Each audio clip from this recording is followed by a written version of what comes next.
Hey guys, I'm going to show you how we took a website looking like this to this. So we were on a really tight timeline for this project. They had a large promotion coming up and we had to get a new website completed. And initially we had a couple different decisions for the design. We were debating between a more vibrant pink aesthetic, similar to what they currently had, or going for more earthy and holistic tones, such as a darker green, focus a little bit more on the health and holistic side. So one of the first things we do with any project is first go through our onboarding doc. So what this does is give us more information and context on the project. So what is your company? What is more information about the product and services? Who are the competitors in this space? What is the overall desired image, the colors, the tone, the elements, the words? How are we really encapsulating your brand?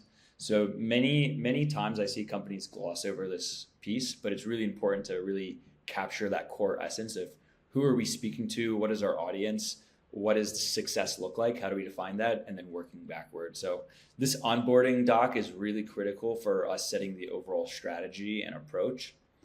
After we go through the onboarding, we go through design variations. This is one of the things I want to emphasize for this project is just how differently it can shape up. So we actually went through 6 different design versions on this, in part just because we were straddling 2 concepts of more of a vibrant pink versus just earthy tones and more of a green. So we had a very initial sketches also just because they didn't have finalized content. So we're just using unfinalized versions.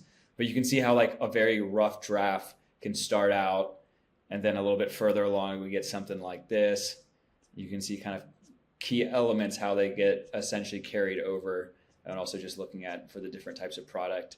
And then eventually this is what we landed on for the finalized version. So some of the things that we look to do also is increase the overall conversion values. So we often look at your conversion rate, your average order value, your lifetime value. And for this specific brand, we put way more emphasis on getting subscriptions since it's a consumable.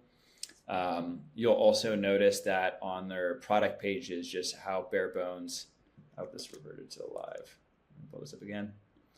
You'll notice how bare bones these were originally. And these photos were completely different. So the photos have been updated. But just notice how bare bone these product pages were versus what we have now, just way more in depth. So we did things like include USPs. I'm always looking to include iconography whenever possible. So relying less on text, more on icons. Just being much more descriptive and visual in terms of the product. And then also very common FAQs describing more of the ingredients, the composition, the comparative landscape, the overall process for people who are process oriented. So anyways, we go back and forth on all these design variations. So we present an initial concept, we ping pong that back and forth.